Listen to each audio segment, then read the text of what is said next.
Boa tarde.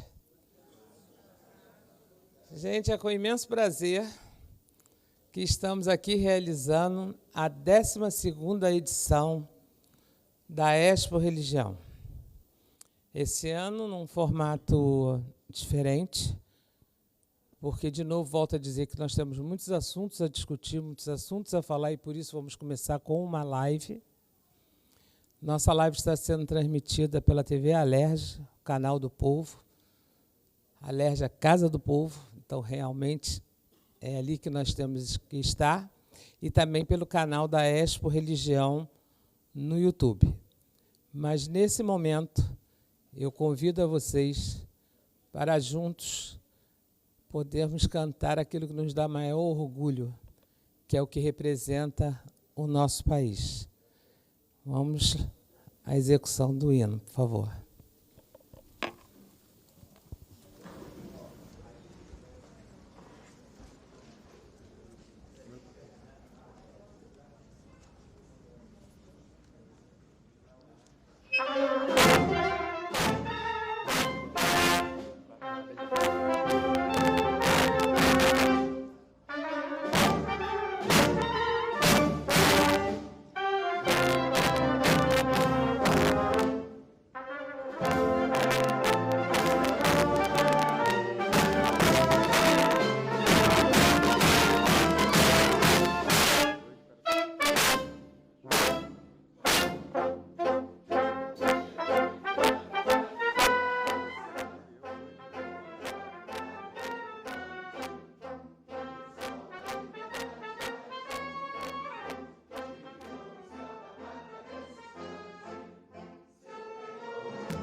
Teste 1, 2, som.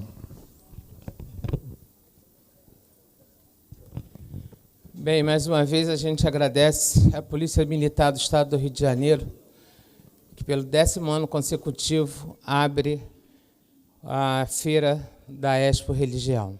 E é uma honra para nós.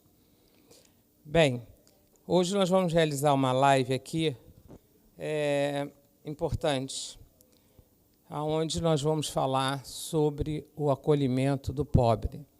E não estamos só falando dos moradores em situação de rua, nós estamos falando de todos. E é bem maior do que muitas pessoas imaginam.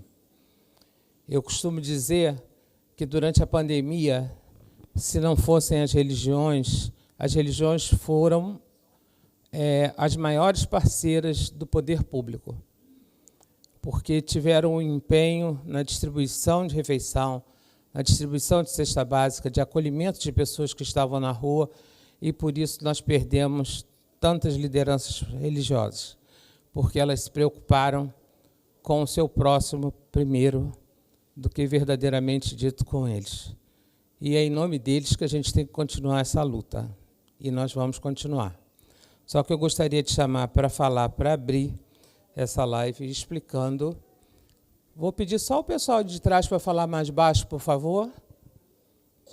E eu gostaria de convidar para poder falar sobre essa live, explicar um pouco mais, Monsenhor Manuel de Oliveira Manangão. Uma boa tarde a todos. Boa tarde, Luzia. Na verdade, uma fala que Dom Orani vem repetindo muito,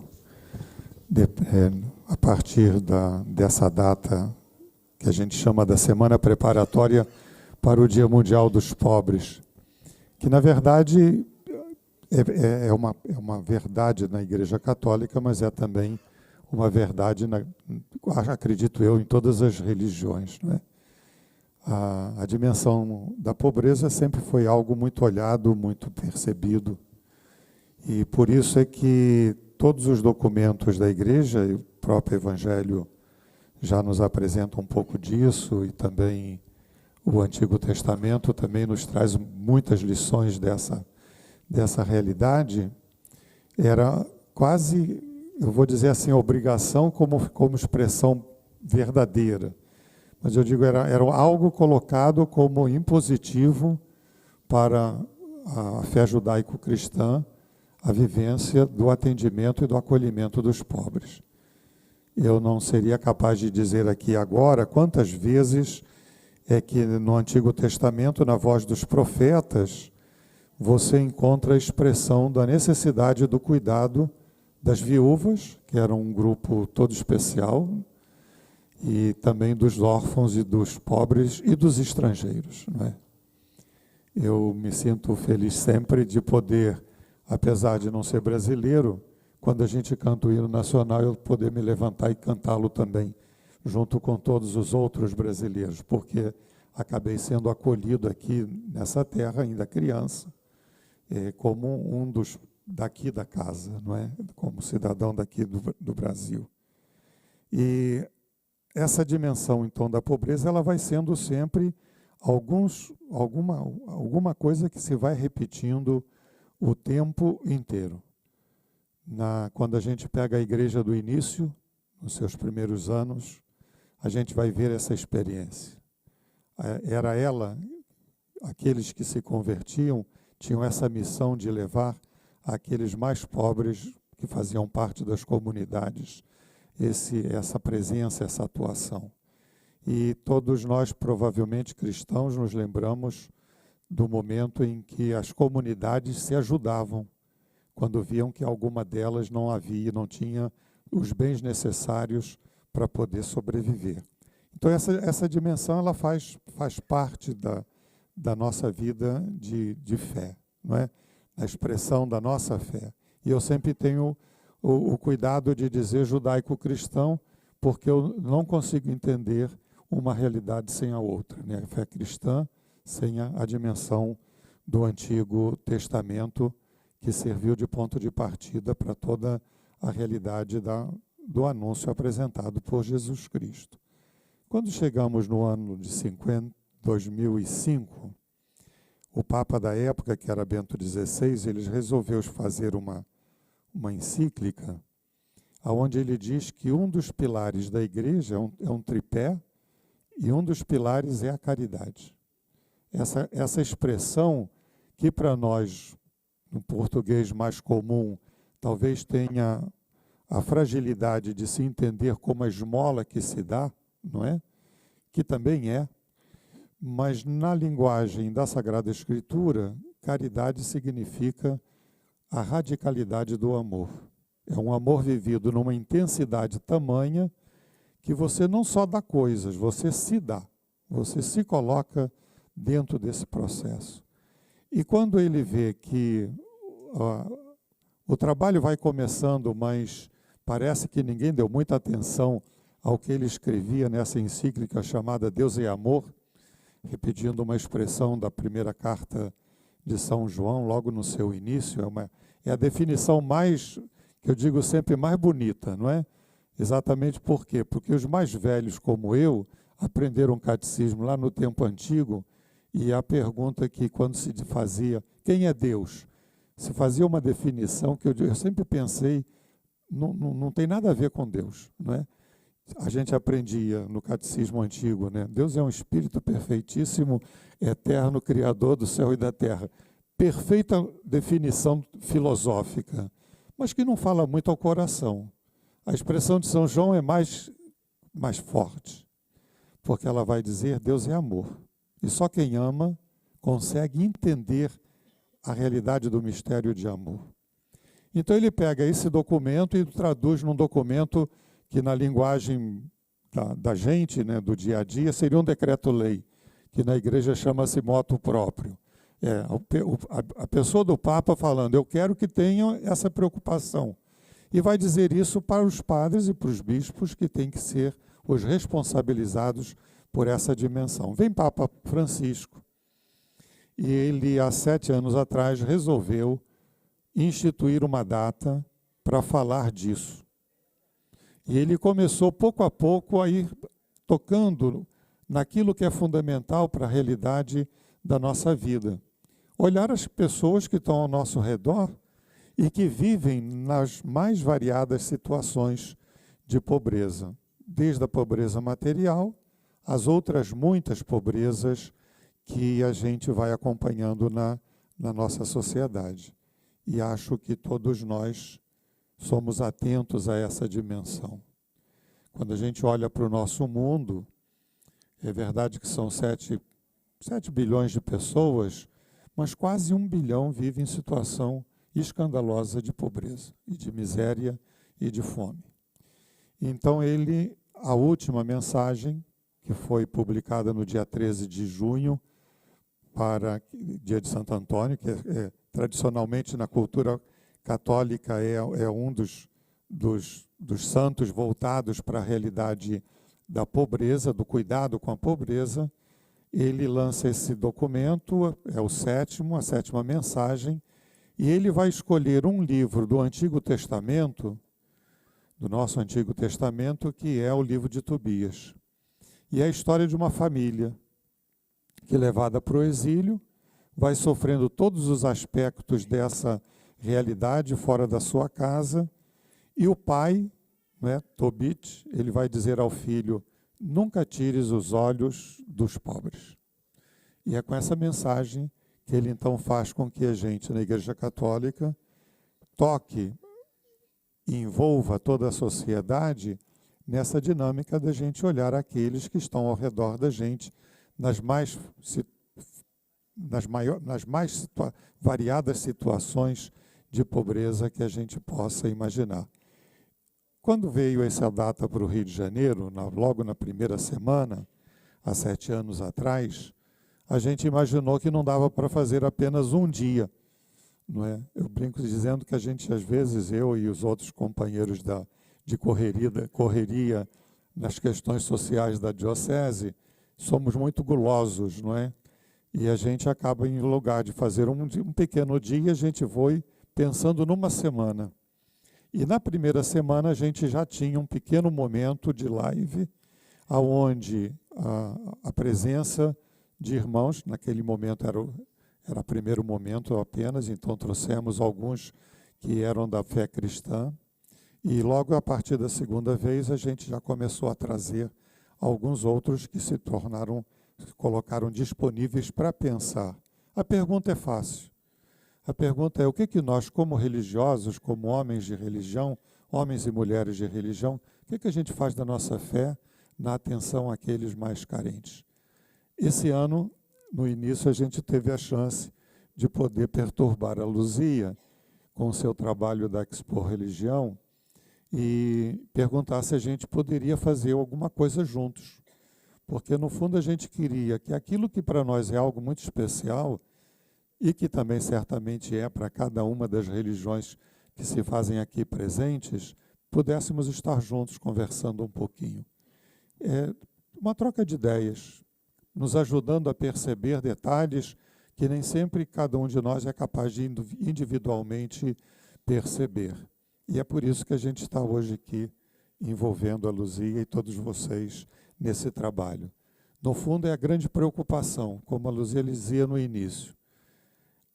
Se não fossem as igrejas, os grupos religiosos, se sentirem motivados para estarem envolvidos no cuidado daquelas muitas pessoas que sofreram tanto durante o ano da pandemia, principalmente os primeiros meses, certamente as necessidades seriam muito mais acentuadas e talvez a realidade da morte se fizesse mais intensamente presente.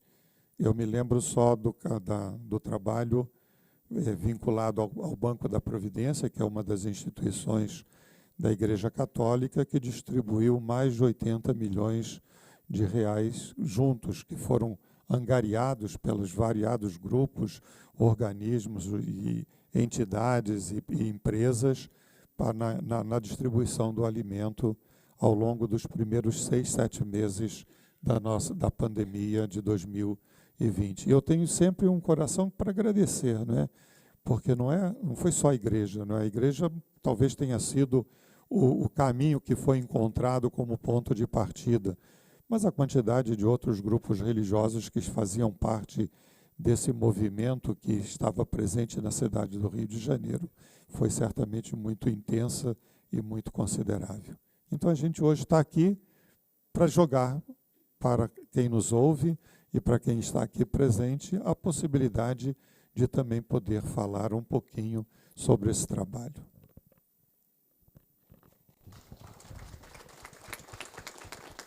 Esse microfone será seu à tarde, o tempo da live. Bom, senhor Manangão, o senhor hoje preside o Banco da Providência, é isso?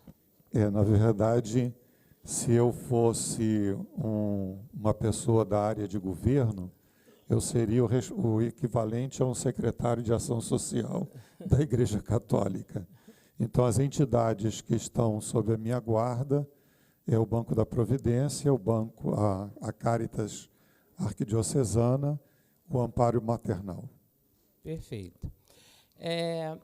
Para os religiosos, nós temos uma assessora nossa aqui, do lado direito, outra do lado esquerdo. Então, quando vocês quiserem falar, é só levantar a mão para que elas levem o microfone para vocês. E para quem está na assistência, nós também temos, para que se quiser fazer alguma pergunta, e aí o microfone também irá até vocês, tá bom? Então, vamos começar aqui discutindo entre nós religiosos. E eu, como sou uma pessoa bacaninha, eu vou começar, por favor, Laila, dá para você já vir andando aqui para o meio, porque eu quero começar com o doutor Iório, OAB do Rio de Janeiro. Aqui.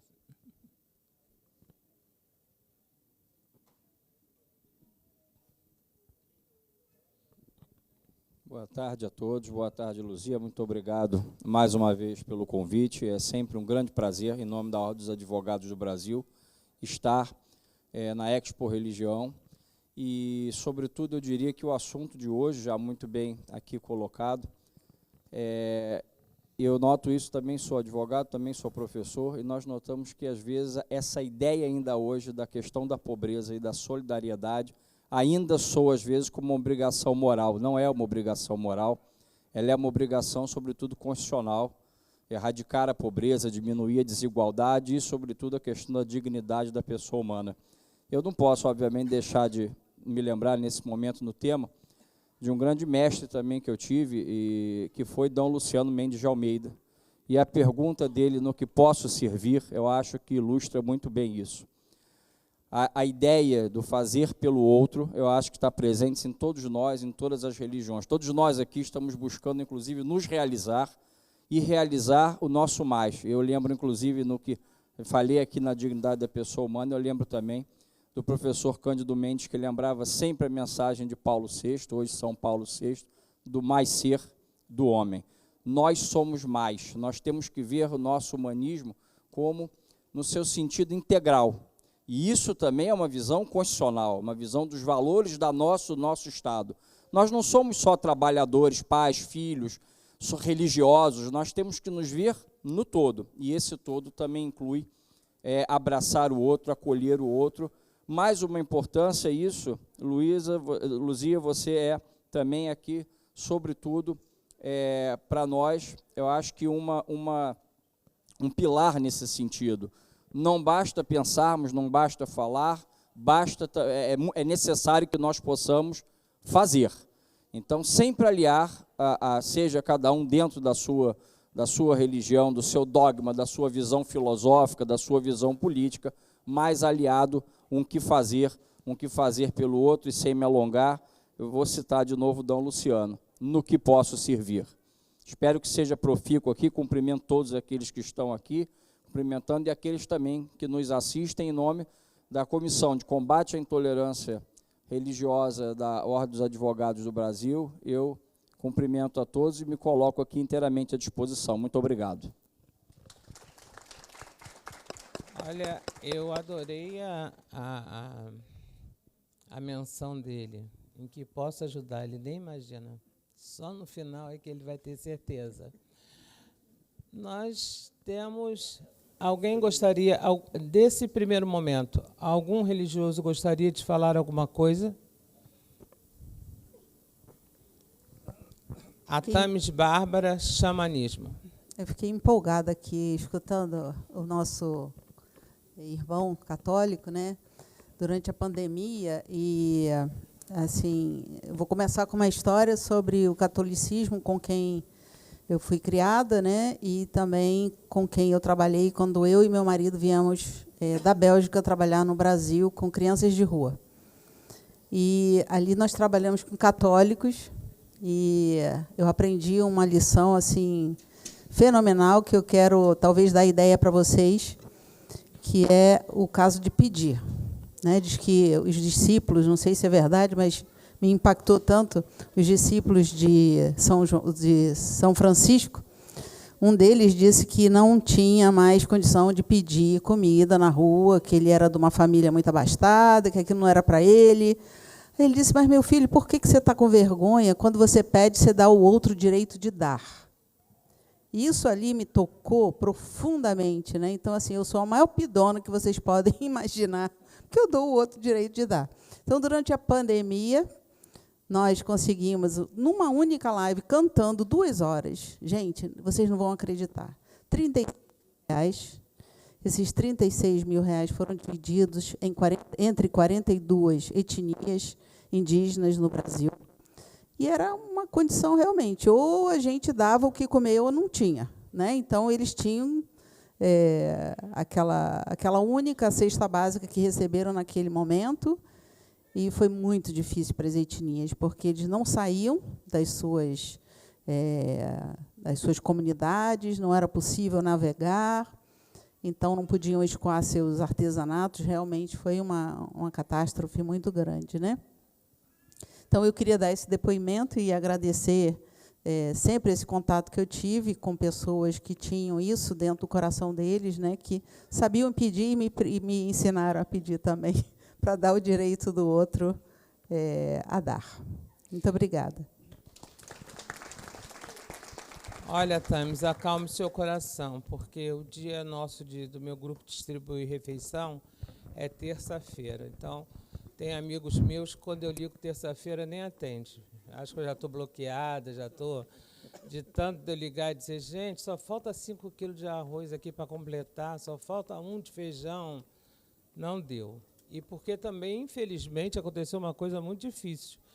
Pessoas que faziam parte do grupo, que doavam dinheiro para poder ajudar a comprar a refeição, essas pessoas hoje nós estamos doando cestas básicas para elas, porque o padrão de vida mudou completamente.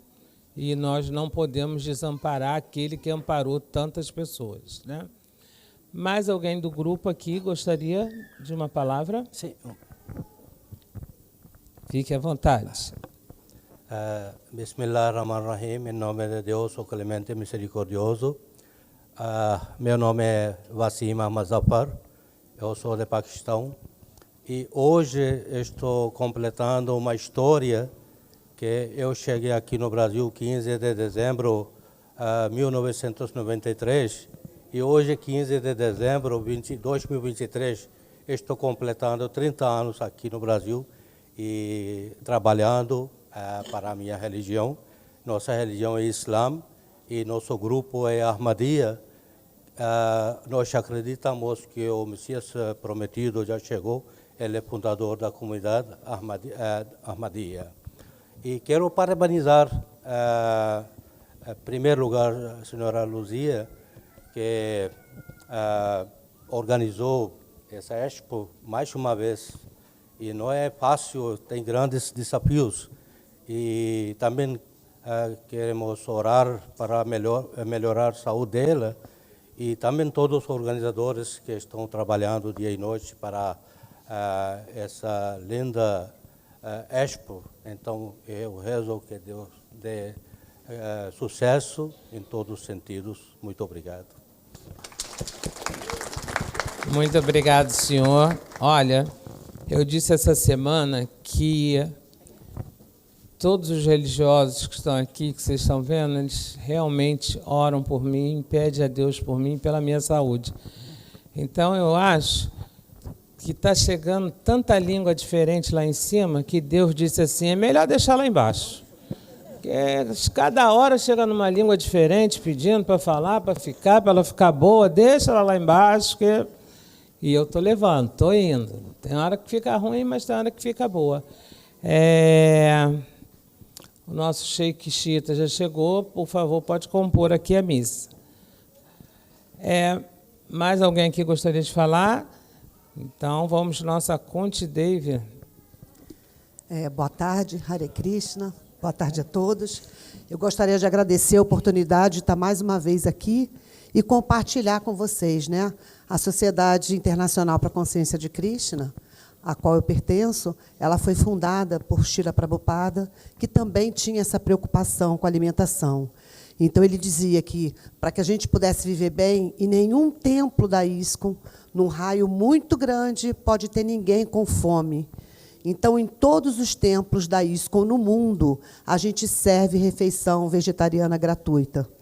E aqui no Rio de Janeiro, a gente faz isso aos sábados na rua. Então, a gente vem para lá, para a Glória, e a gente serve. E a gente também serve algumas cestas básicas para os nossos irmãos em situação de desconforto nesse momento, e esse grupo cresceu em todos os lugares, né?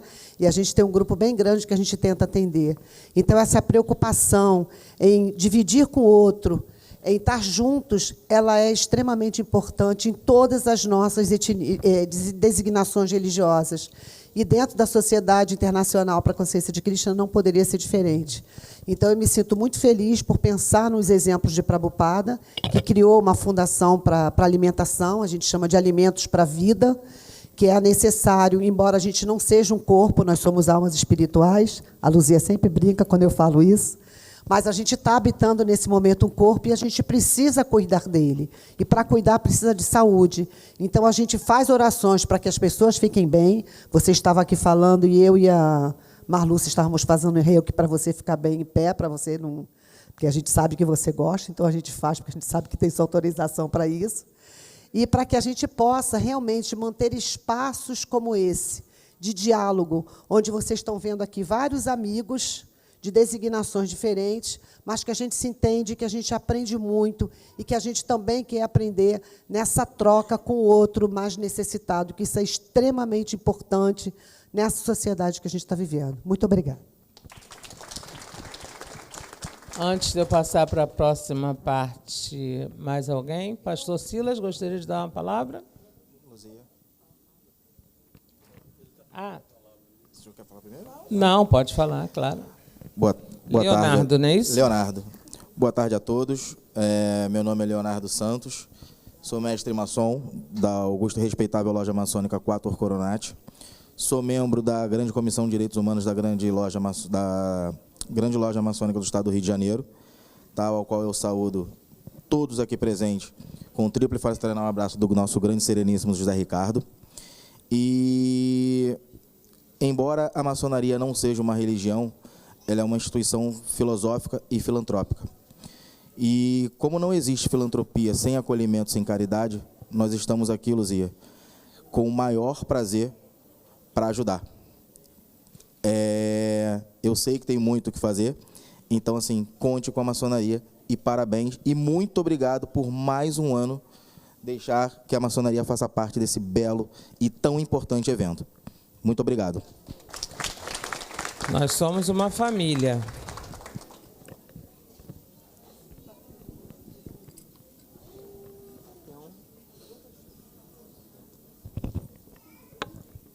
Sim, pastor Silas. Obrigado, agradeço a todos pela oportunidade de estar aqui e saudando a todos. Obrigado, Luzia. Eu gostaria de, em breves palavras, só dizer o quanto o Brasil é viável, não só pelo patrimônio cultural, pela diversidade cultural de raças e de cores e minérios e em todos os sentidos, mas o povo brasileiro. Eu creio que nós talvez possamos pensar na formação de um grupo de trabalho que possa criar uma parceria entre a Expo Religião, entre esse grupo e governos, porque o governo não vai conseguir fazer isso sozinho e nós vamos precisar de atuação muito prática em formas de restaurar a dignidade humana. Nós precisamos de passos bastante práticos.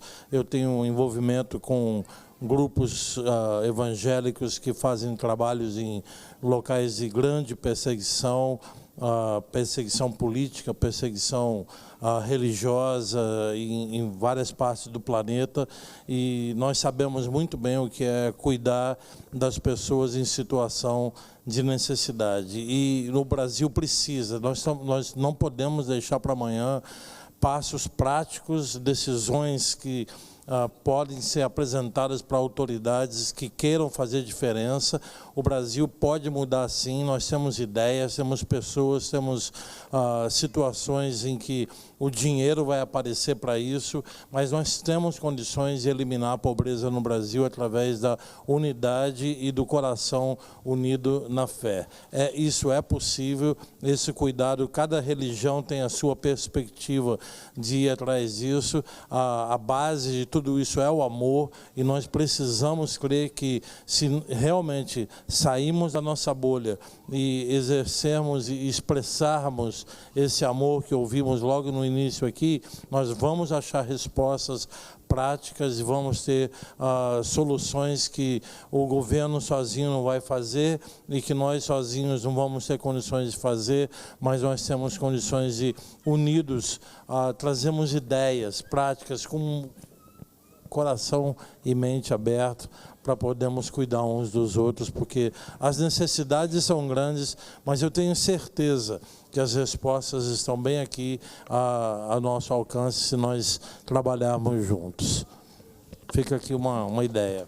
Muito obrigado, pastor Silas, e o senhor tenha certeza que a ideia está aqui. Por isso que eu estou anotando aqui, todo mundo que está falando para mim me coloca à disposição, que eu quero saber se no final, quando eu falar, essa disposição vai continuar, entendeu? Porque, olha, só tem duas coisas a acontecer. Ou a resposta é não, ou o Monsenhor Manangão nunca mais vai me chamar para uma live. Corra esse risco. Mas, Papion. Boa tarde a todos. Benção quem é de benção, axé quem é de axé e anauê para quem é de anauê, que a nossa palavra fala em tupi para dizer muito obrigado, axé, boa sorte a todos. A gente vem montando um Brasil agora, um Brasil onde os povos indígenas estão com visibilidade.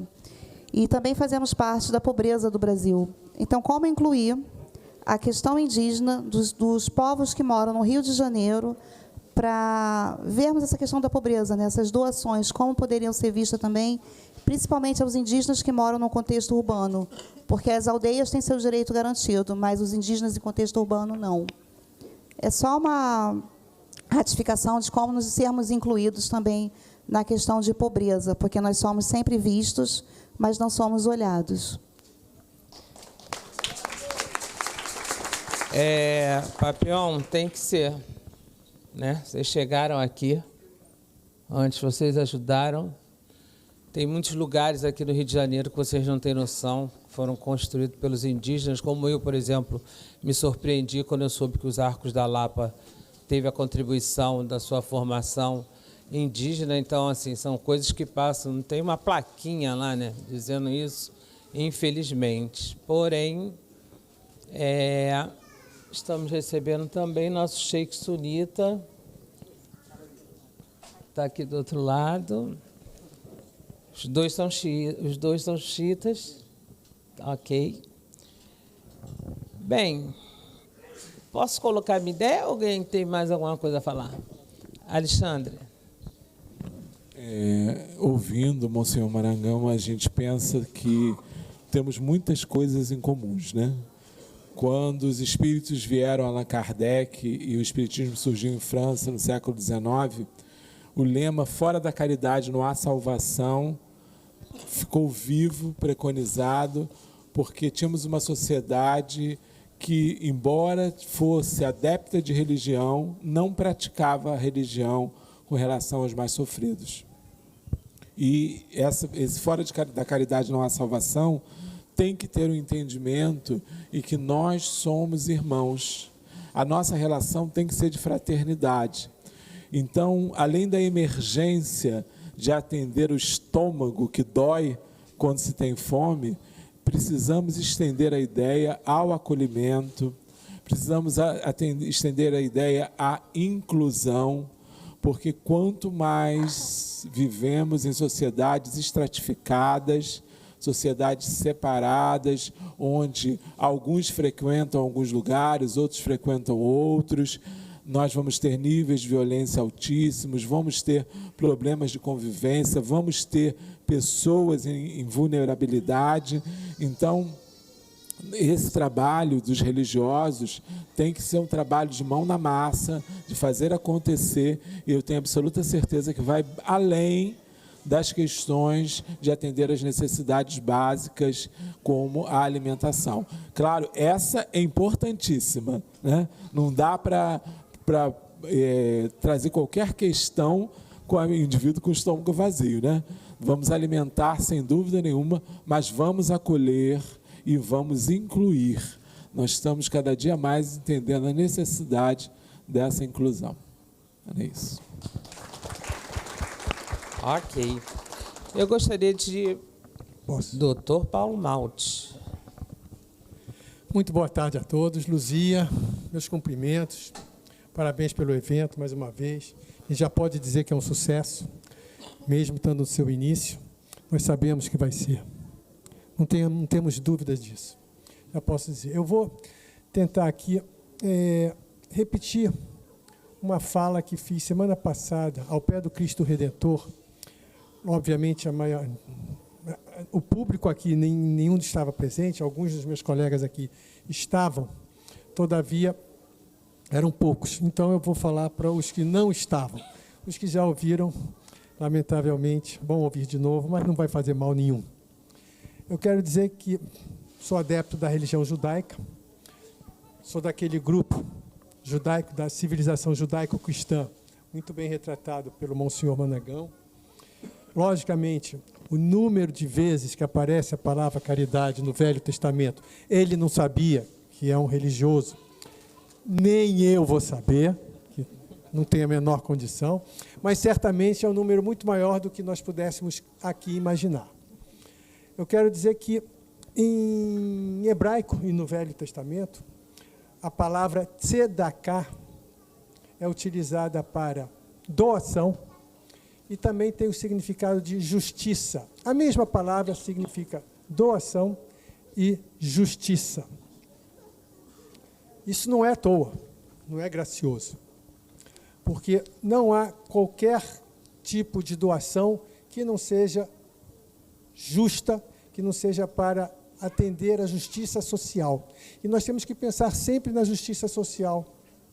Temos que pensar na justiça social. Temos que pensar também naquele que as religiões atendem e trabalham na sua ânsia de ajudar sempre aos desnecessitados, aos que precisam, que vai aos hospitais prestar auxílio religioso àqueles que lá estão, aos enfermos, que vai, eventualmente, aos presídios, prestar auxílio àqueles que lá se encontram também, auxílio espiritual. Então, as religiões estão sempre abertas para ajudar a todos os seres humanos, não só aqueles que estão em situação de rua, que são muito e talvez os mais importantes, mas não são só eles. Estamos abertos a exatamente ajudar a todos.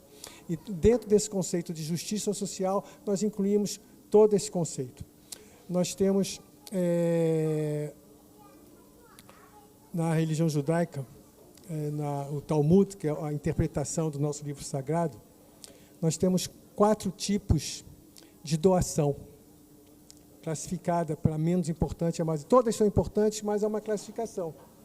A doação daquele que se identifica como doador e identifica a quem está doando. É o primeiro nível de doação.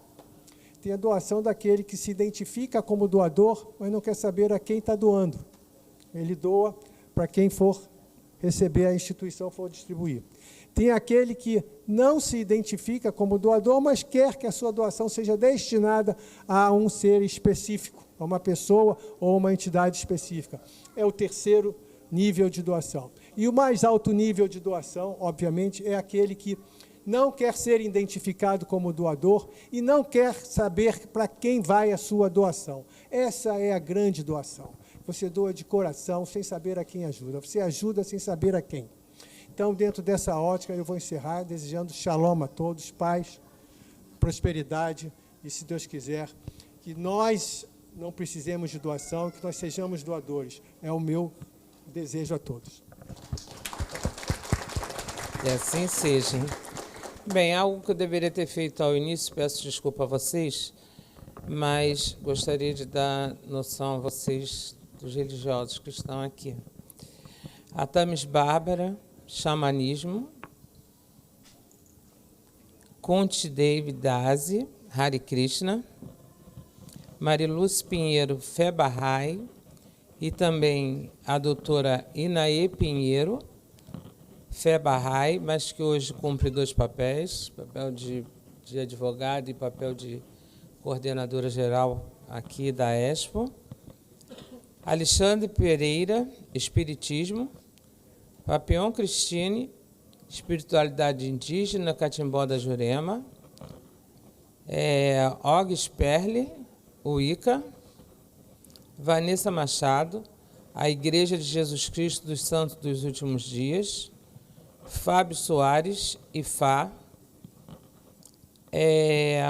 Eu só vou pedir um favor, porque não me passaram o nome de vocês antes de que vocês estivessem lá. Quer passar o microfone aqui, por favor, para os 2 sheiks se apresentarem. Bom, em nome de Deus, o clemente e o misericordioso, louvado seja Deus, o Senhor do Universo. Eu sou o Sheik Rodrigo Jalul, de São Paulo, fico no Centro Islâmico no bairro da Penha, em São Paulo. Comigo está acompanhando meu irmão, o Sheik Mahdi, que é do Irã. Né? E aproveitar, Luzia, se eu puder dar uma palavra sobre a questão da caridade, que eu cheguei atrasado, eu peço perdão, que eu cheguei cedo de São Paulo, arrumei o stand e voltei para me trocar. E que é um trabalho que você faz em São Paulo muito bem, que eu acompanho. Então, eu acho muito importante, primeiro, parabenizar. Está linda a feira, a Expo Religião, e eu faço sempre questão de participar. E essa questão da abordagem sobre a caridade, nós sempre encaramos como um dever religioso a questão da caridade, porque é prescrito, né, que todo crente ele saiba se dedicar. Mas a gente tem que lembrar que o amor e a caridade não são dimensões religiosas, são dimensões humanas. Já faz parte da criação humana o amor, o afeto, a fraternidade, a partilha, né? E nós que muitas das vezes nos privamos de partilhar, de dividir o que temos, né? Talvez por um sistema que foi criado.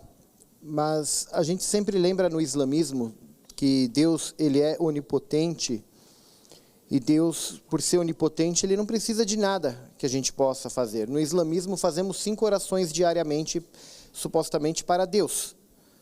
Mas essas orações não são para Deus, na verdade. Nós intencionamos para Deus, mas Deus é onipotente, então ele não precisa dessa oração. Então essa oração ela é devolvida para nós muçulmanos em troca, em como se fosse bênçãos, hasanat, que nós falamos. Então elas são devolvidas em bênçãos.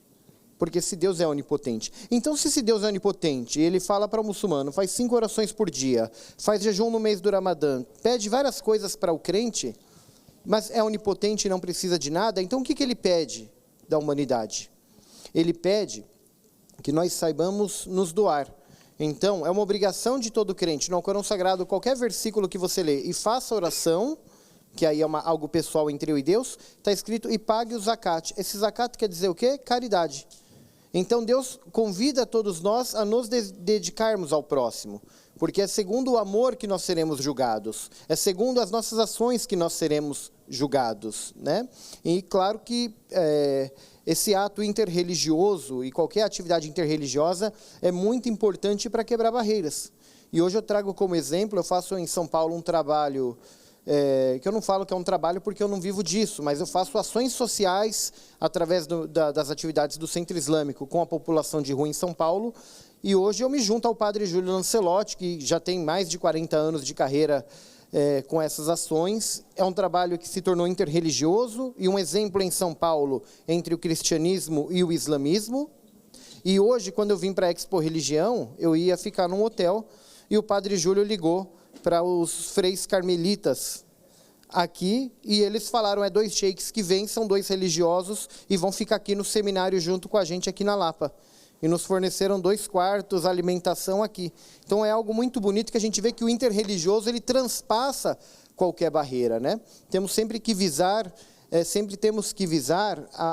as convergências e não as divergências. Divergências não é a religião que vai ter. Qualquer convivência vai ter divergência. No casal, nos amigos, na amizade, em qualquer lugar. A gente tem que trabalhar sempre pelas convergências. Então, eu faço questão de estar aqui hoje com o Sheikh Mahdi, assumindo mais uma vez, em nome do islamismo, o compromisso da fraternidade, o compromisso da irmandade, do diálogo interreligioso e do respeito a todos aqueles que têm religião e também aqueles que não têm religião, que são tão dignos de toda a misericórdia de Deus e de todo o nosso afeto e carinho. Que Deus abençoe a todos. Wassalamu alaikum. Obrigado. Obrigado, senhor. Mais um ano aqui conosco na Expo Religião. Mãe Mônica, da Umbanda. Quem está no Islã Sunita, por favor?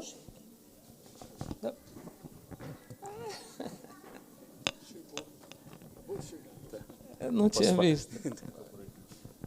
Já? Ok.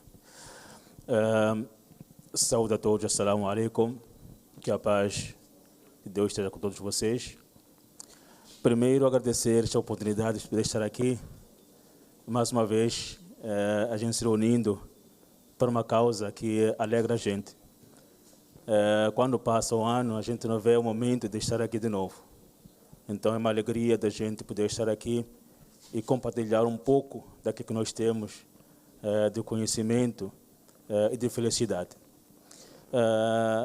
E parabenizar também aos organizadores deste evento, que traz vários frutos e vários benefícios para poder demonstrarmos aos nossos irmãos aquilo que é o Brasil.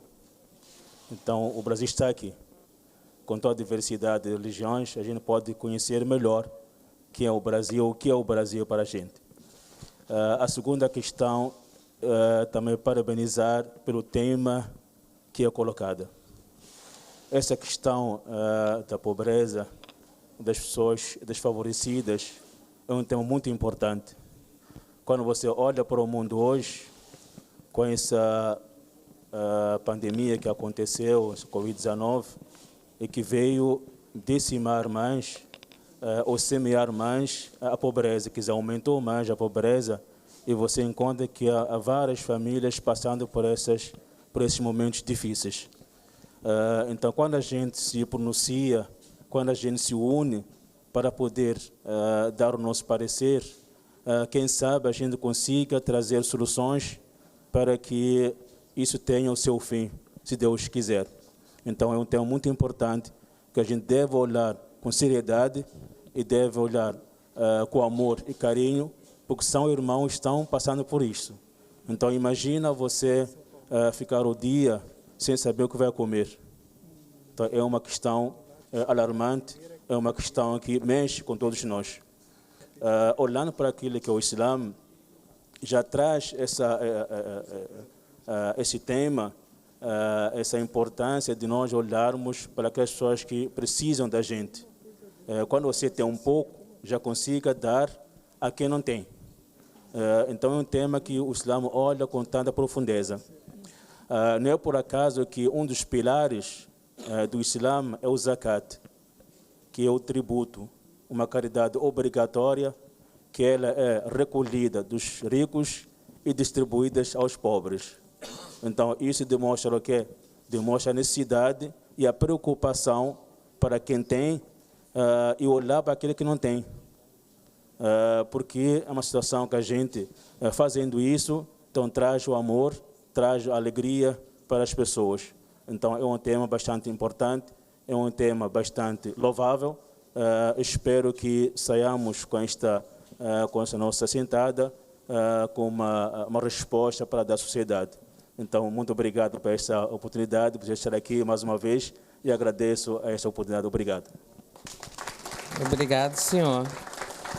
Bem, nosso querido Marcelo Vassite, da União Cigana do Brasil, deixando claro que cigano não é uma religião, é uma cultura, mas que eles precisam estar junto a nós, assim também com a maçonaria, até para que a gente possa desfazer, que as pessoas possam, né, discernir o que é religião e o que é cultura. O senhor Márcio, da Secretaria de Desenvolvimento Social e Direitos Humanos do Rio de Janeiro. Você quer falar? Laila? Boa tarde. Eu cumprimento todos e estou aqui representando o Superintendente do Estado, Promoção e Liberdade Religiosa, senhor Justino Carvalho.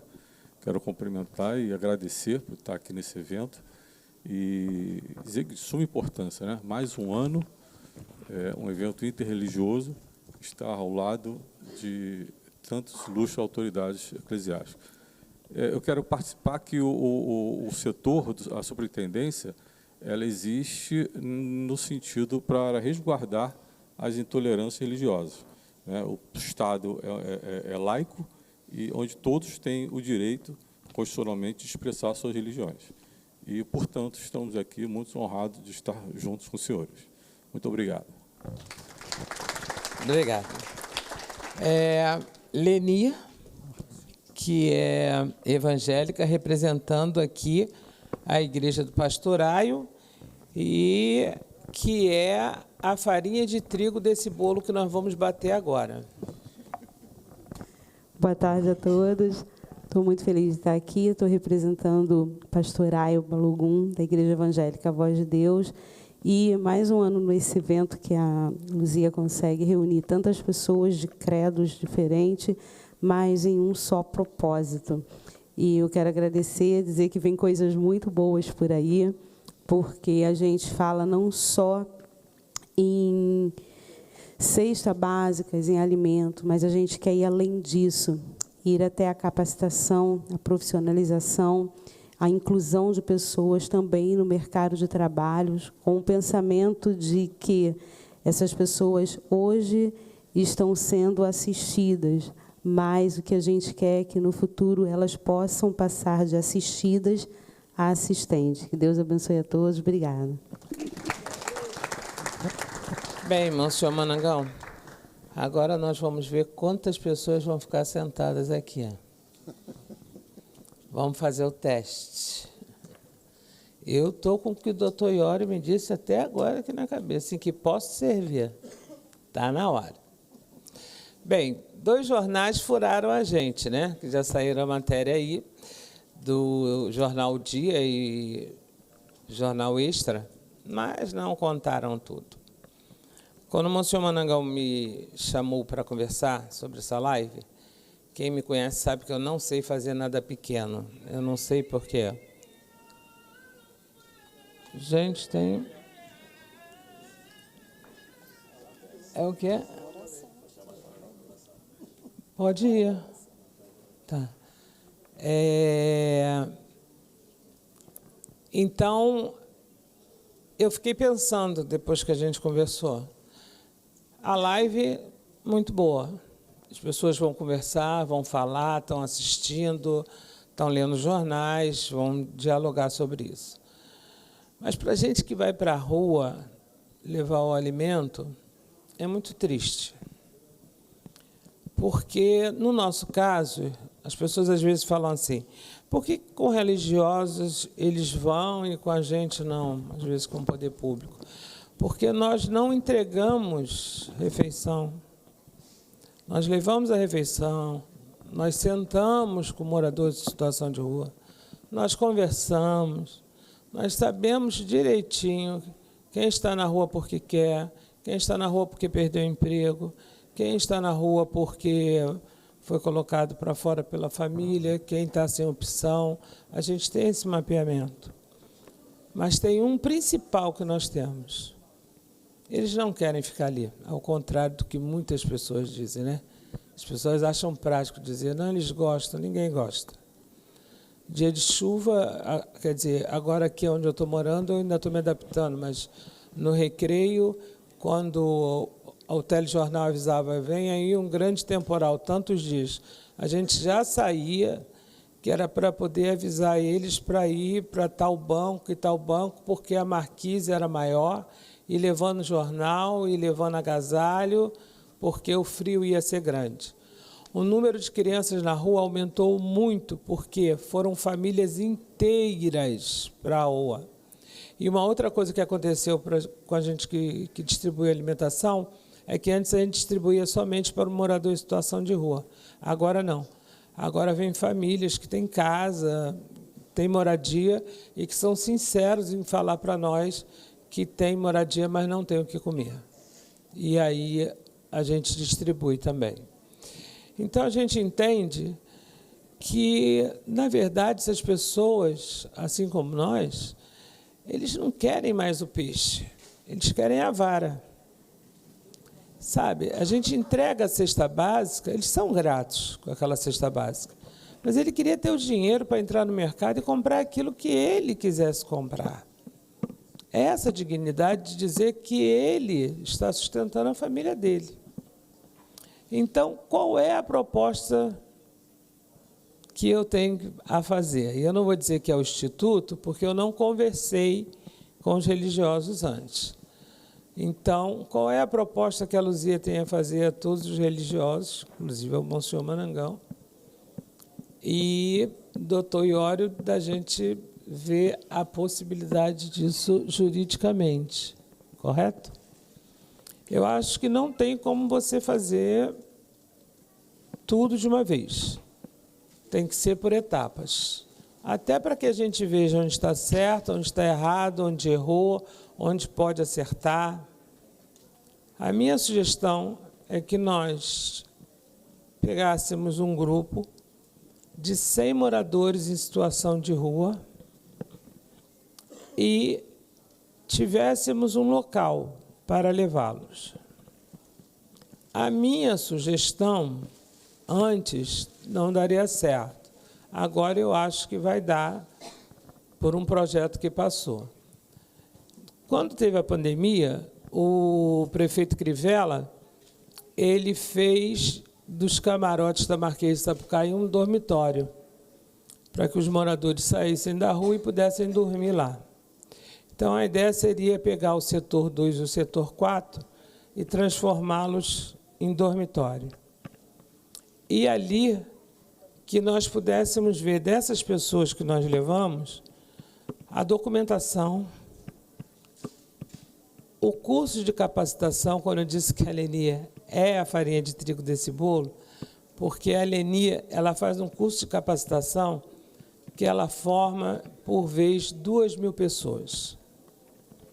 E ela já nos auxiliou em casos assim que as pessoas achavam que não tinha jeito. Numa live, a gente estava discutindo com a freira, e nós estávamos com a freira Maribel, que ajuda as mulheres da Vila Mimosa.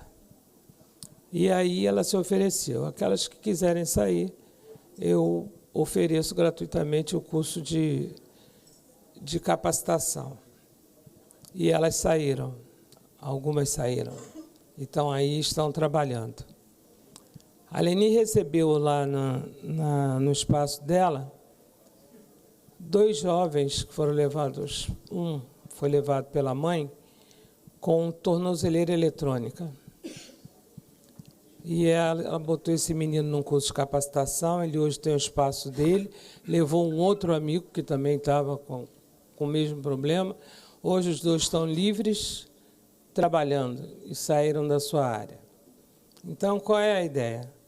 É pegar esse grupo, levar para esse espaço, ver sobre documentação. Claro que esse grupo será escolhido, porque nós não podemos ter grandes problemas no início. Então, nós teremos que escolher esse grupo, levar para esse local, para que eles tenham esse curso de capacitação e que a gente possa levá-los de volta ao mercado de trabalho. É claro que, se der certo, o apoio vai aumentar. No início, nós temos nós e algumas coisas que, é claro, que eu tenho na cabeça a quem pedir. Mas essa é a minha sugestão, Monsenhor Manangão. Seja bem-vinda. O que o senhor acha disso? Na verdade, eu acho que é a única saída verdadeira, né? Quer dizer, você me perguntava o que é que eu fazia no Banco da Providência. E o Banco da Providência hoje é uma instituição que ela trabalha exclusivamente com capacitação e levar as pessoas a aprenderem a gerir o que são capazes de produzir. Então, acho que é uma realidade que pode dar certo, que tem tudo para dar certo. Acho, inclusive, que nós podemos unir os grupos. Sim. Leni? É só conversar. Isso. Unir os grupos. É claro, né? Já passei o recado ao governador Cláudio Castro, que, através do projeto de lei, conseguiu a Marquês de Sapucaí. Então, pós-carnaval é possível. Como é possível ele manter o contato com a SEASA, para que a gente receba junto para essa alimentação, e que nós possamos supervisionar esse trabalho e torcer para dar certo. Porque, se der certo o primeiro, nós teremos apoio para dar certo os outros, em outros municípios e em outros lugares também. E aí vai a minha pergunta, agora é aquela hora que eu falei para o senhor, vamos ver quem fica, né? Vai a minha pergunta aos religiosos, vou pedir que quem tiver a favor, que levante a mão.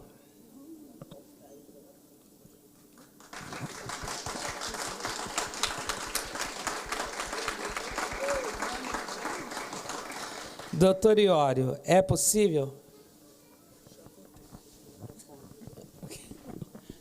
Gente, o Paulo Maltes precisa sair, tá? Vou liberar ele, que ele já levantou a mão. Mas já se comprometeu, então. Já está comprometido, era isso que eu queria.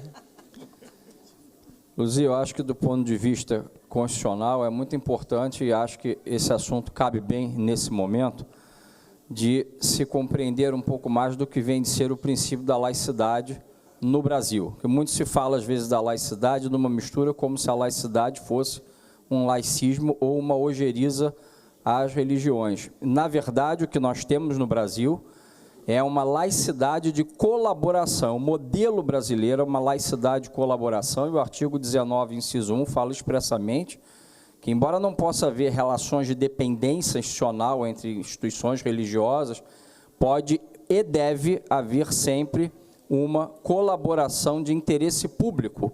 Então, eu acho que é mais do que, sem entrar em outros tantos princípios constitucionais, eu acho que isso é mais do que viável, ou seja, é um dever da própria, também da sociedade civil organizada, como inclusive são as sociedades religiosas, e acho que isso cumpre também o outro pilar, porque se a laicidade, de um lado, ela tem duas colunas, a laicidade, e é importante que se diga isso num espaço aqui de religiosos, né? Se, por um lado, a laicidade é a separação entre o Estado e a Igreja, a outra perna da laicidade é a obrigação do Estado em garantir o nosso direito de liberdade religiosa, que ele vai se desdobrar numa série de outros direitos, né? Entre eles, cumprir aqueles valores que eu julgo ser, importantes, entre eles a caridade. Então, eu diria que, por esse lado, nesse modelo nosso de laicidade e colaboração, acho que é mais do que viável do ponto de vista jurídico. Podemos contar com a sua... No que posso servir. Estou aqui, lembrando Dom Luciano. Então, vocês vão tomar conhecimento. Nós vamos agora amarrar essa ideia e vamos levá-la à frente. E eu espero que ela possa se reproduzir, que as pessoas possam ajudar, e vamos torcer para dar certo. Porque se der certo, nós conseguimos resolver um grande problema. As pessoas, quando a gente fala de levar o alimento, levar a comida, a cesta básica, nós precisamos pensar numa coisa muito importante, que se chama autoestima. Essas pessoas comem, a fome acaba, mas a autoestima, ela está morta. Porque, na verdade, ele gostaria de estar trabalhando. Ele gostaria dele estar levando as coisas para casa. E é isso que nós vamos ajudar a fazer, com a concordância do Monsenhor Marangão. Vamos amarrar essa ideia e vamos tornar público. E eu agradeço a todos vocês que puderam vir aqui, puderam discutir esse assunto, e principalmente a todos vocês que se colocaram a participar. Kunti já estava achando que eu ia chamar ela para a cozinha já, mas ainda não é a hora. Ainda não é a hora, chegará a hora.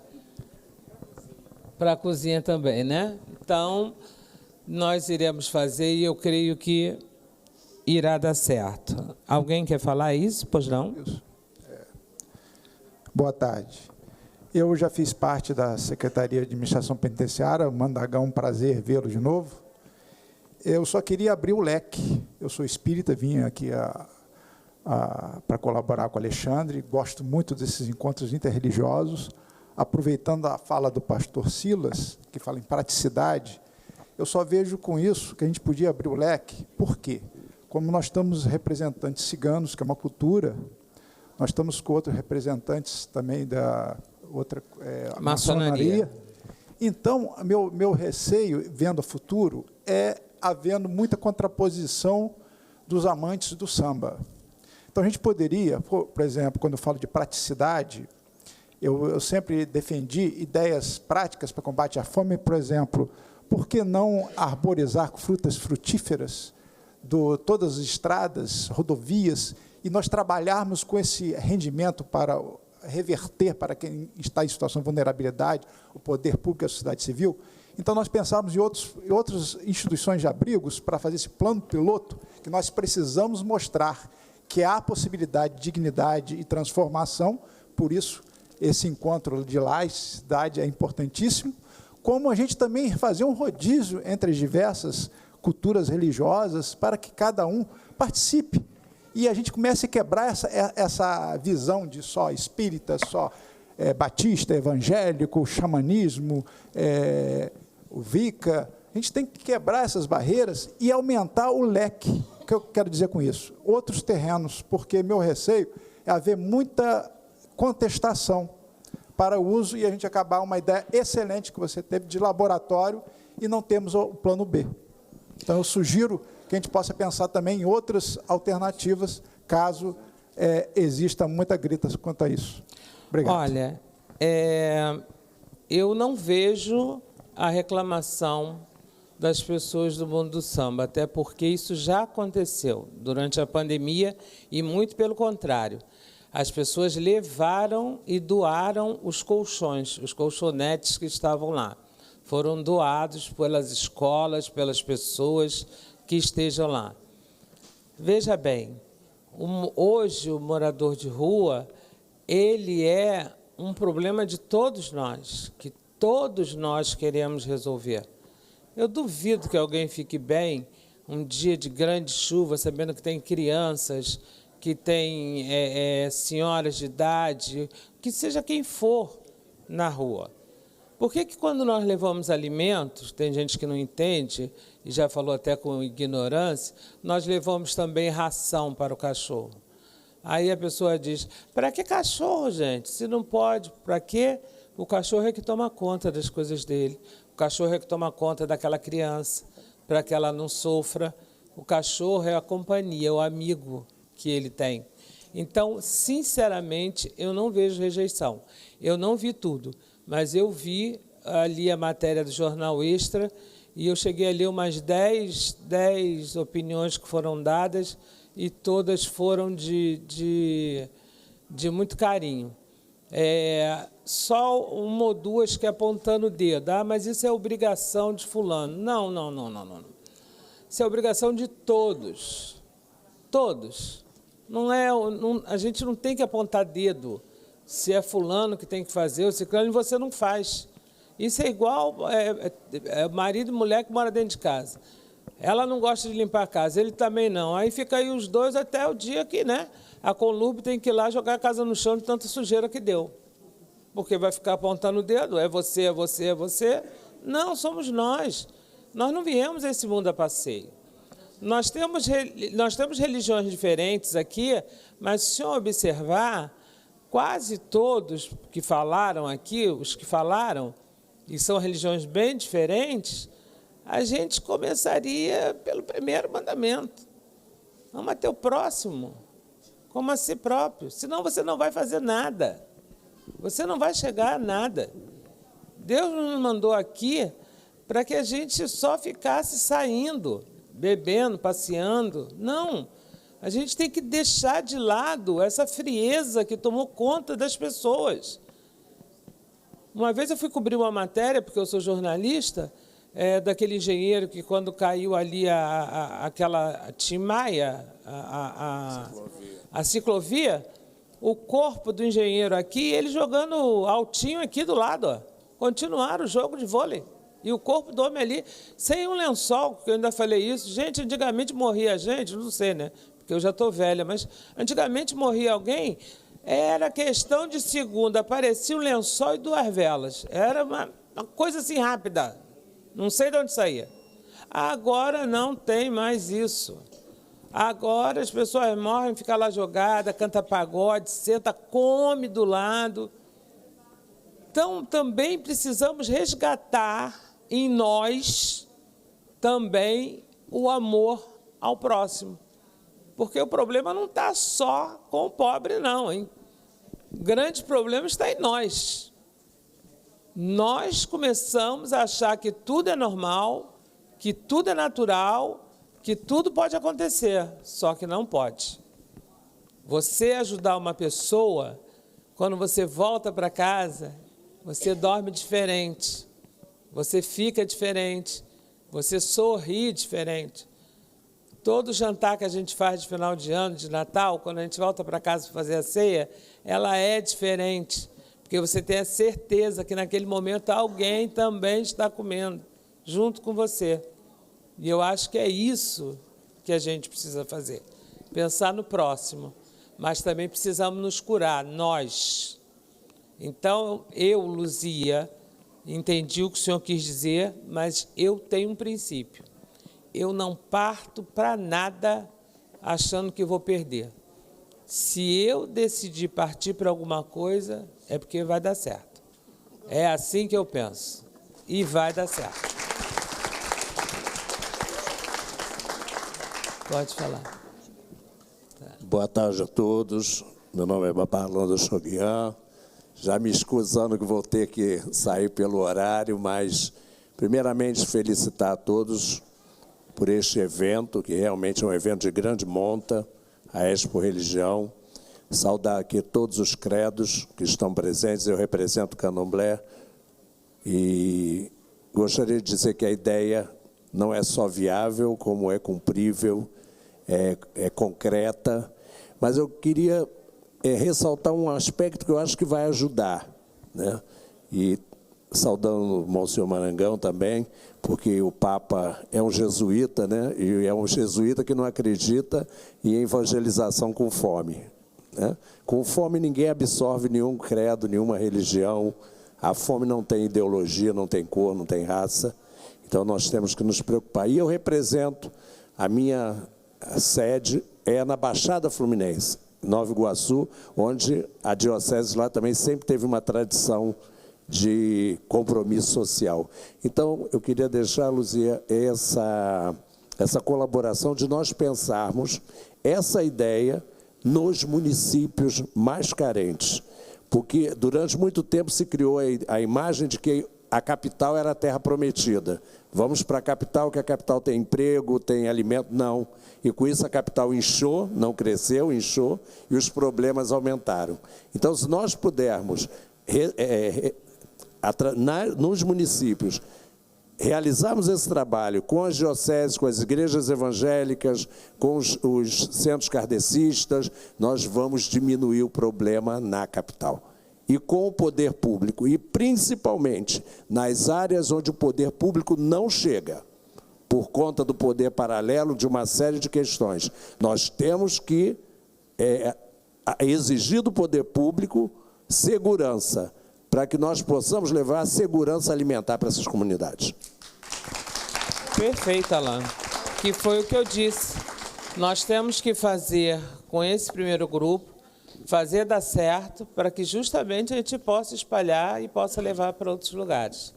Eu queria agradecer a todos vocês, queria agradecer a esse GT aqui da Expo Religião, esse grupo de trabalho. Vocês não existem, vocês são, assim, um presente de Deus. É a única coisa que eu posso dizer. Porque o que eu invento de maluquice, eles vão atrás, eu fico impressionada. Eu vou falar para vocês, eu me espanto, porque é cada loucura e eles vão.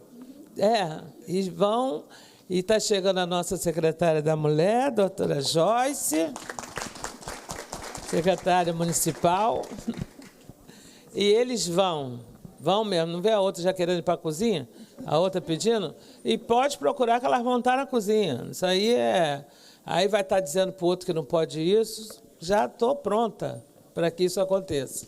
Então, agradeço a vocês, agradeço principalmente porque, se não fosse a oração de vocês, não teria conseguido montar essa Expo esse ano. E montei, estou aqui. Ontem deu ruim um pouquinho, mas hoje estou bem e vou continuar bem, se Deus quiser, e Deus quer que seja assim. Mas, antes de ter uma homenagem ao Monsenhor Marangão, que é o coral Canto de Rua, que está aqui presente conosco, e que conhece desse assunto melhor do que qualquer um de nós, eu queria fazer um pedido. Cadê o Felipe? Felipe?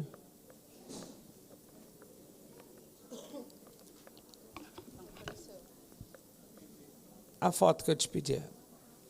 Já está? Pode pedir para botar?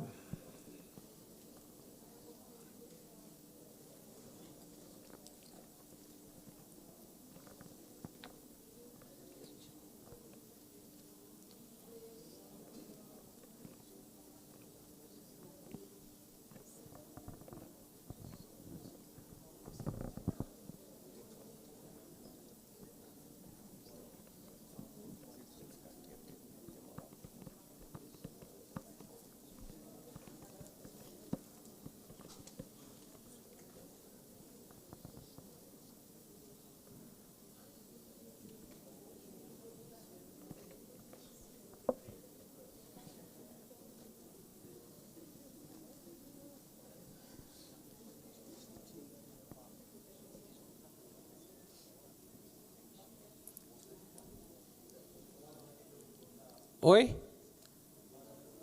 Então tá bom. Então vamos sem projetor. Eu gostaria de pedir a todos que ficassem de pé. Quando eu cheguei, e isso já fazem 13 anos, para fazer esse trabalho, eu já encontrei muitas pessoas. Muitas delas estão aqui e outras não. E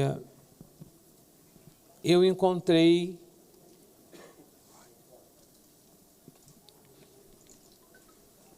só um minuto, gente. Tá bom. E essa é uma pessoa que eu encontrei e que me ajudou, me incentivou, respeitou meu trabalho sempre que pôde, principalmente quando ela estava ligada a algum órgão público. Ontem à noite, nós que fazemos parte dessa luta pelo respeito à diversidade religiosa, nós perdemos uma pessoa muito importante dessa batalha, que foi a Mara Ribeiro. E eu gostaria de pedir 1 minuto de silêncio pela Mara, que deve estar sendo enterrada nesse momento. Alguém pode contar para mim?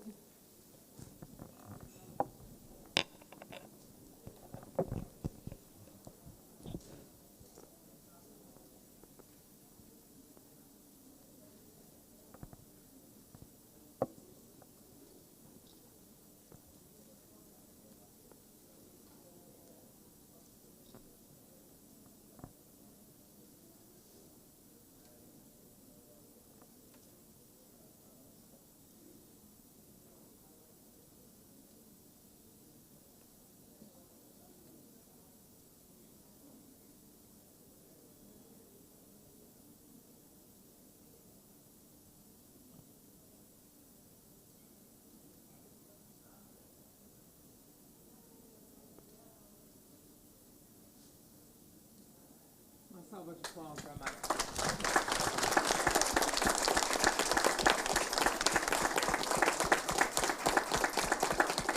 Descanse em paz e que os anjos de Deus possam acompanhá-la nessa caminhada. E nós temos a obrigação de continuar nessa luta por ela e por outras pessoas e fazer dar certo. Então, muito obrigado. E, Monsenhor Manangão, o senhor quer encerrar, por favor?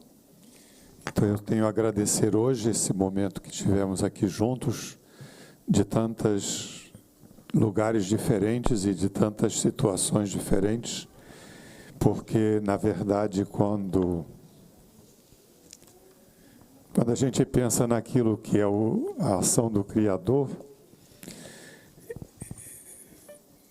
nós chamamos no mundo da religião, pelo menos de algumas, o pecado é o que atrapalha, né? A Luzia estava falando de uma relação de família, não é? E eu digo, começou numa relação de família o jogo de empurra. A culpada é ela, o culpado é ele, o culpado é a natureza. E, no fundo, quando a gente consegue superar cada momento desse e perceber como Deus fala na beleza que está presente aqui em cada um de nós, do jeito que somos, com a fé que temos, mas com o compromisso de viver uma experiência de humanidade. Então, hoje a gente viveu essa experiência. E a alegria disso faz com que a gente acredite na possibilidade de qualquer coisa que a gente esteja disposto a fazer juntos. Então, peço a Deus que possa iluminar e fortalecer o caminho de cada um, a você principalmente, que dê muita saúde, para tocar as loucuras para diante, porque sem as loucuras o mundo nunca é o mesmo, não é? Então, que Deus abençoe e fortaleça cada um de nós. Obrigado. E agora vamos ouvir o coral. É só para dar uma palhinha, esse coral é resultado de do trabalho nosso da igreja, da catedral, com a população de rua. Foi uma maneira de perceber, através das artes, resgatar a dignidade e a vida de tantos que, perdidos nas ruas da cidade, nem sempre são olhados como pessoas. E nem sempre são olhados como alguém que tem dons e qualidades. Então, Canto da Rua.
Uma foto oficial aqui, cadê Felipe?